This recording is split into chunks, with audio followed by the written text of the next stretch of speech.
Let's talk about something big. I mean really big. Let's talk about God's will. I mean, when it comes to honoring God with our lives, I mean, this is a really big deal. As a matter of fact, there, that's better. Understanding God's will, it may not be as hard as we tend to make it. Let me show you what I mean.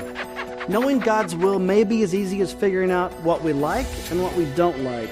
Figuring out the things that we're passionate about and those things that we could really care less about. The things that we're good at and the things that we're not so good at. Figuring out those things that we love to do, it helps us, it puts us in the center of God's will. But here's the deal. God's will never contradicts, yep, you guessed it, the Bible. God's will never contradicts God's word. Let me show you what I mean. So here's the question. How many people truly feel like they're living in the center of God's will? Well, that's really pretty easy. 43.765% of all Christians believe they're living in God's will. Seriously? I don't know, I just made up that number. Well, why did you do that? Because I wanted to use this board thing. That's awesome. Go away. Sorry. As I was saying, most people kind of fumble through knowing God's will. It kind of leaves us in the state of indecision. Yes, indecision. That would be me too. Like, where am I going to go to college? Who am I going to marry? Should I eat the pastrami that's left over in the kitchen? I don't know how old it is. Is it bad? How do you know if pastrami's bad? And then they decide not to make a sequel to Goonies. What am I going to do now? Goonies. It has been said. That's mine. It has been said that God loves us and has a wonderful plan for our lives. So what if we mess up? Does that mean all bets are off when it comes to knowing God's will? Yes. No, it doesn't. No, it doesn't. You see, if you mess up, if you fall flat on your face, because of God's grace, you can pick yourself up and commit your ways to the Lord.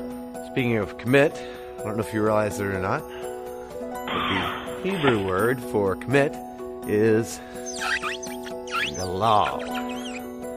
It means to roll upon another, to roll upon God. That's good. How did you know that? Not just another pretty face. I got smarts.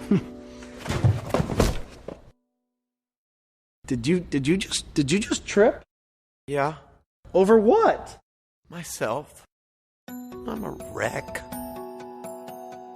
And I think that's it. At some point in everybody's lives, we feel like a wreck.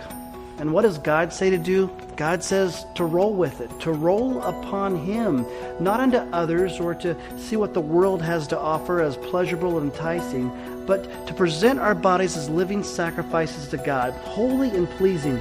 And when we quit trying to please God, sin isn't too far behind. Sin kind of prevents us from being everything that we can be for God, kind of binds us up. Oh, speaking of bind, had a chalupa the other day. Bound. What are you doing? Just trying to get in on what you're doing. I can't figure out what you want me to be. I just want you to be yourself. Follow the desires of your heart. And I think that's it. When it comes to God's will, knowing God's will, it's just be yourself. Do what you can with what you have and leave the results up to God. Hey, would you help me? To do what? I'm not real good at being me, so I thought I'd try at being you. So just help me shave my hair. No, I'm not shaving your head. Fine. I'll do it by myself. Oh, that hurts more than I thought it would. Ow! That's gonna leave a mark. I'm bleeding. Oh, I'm bleeding. I got a vein.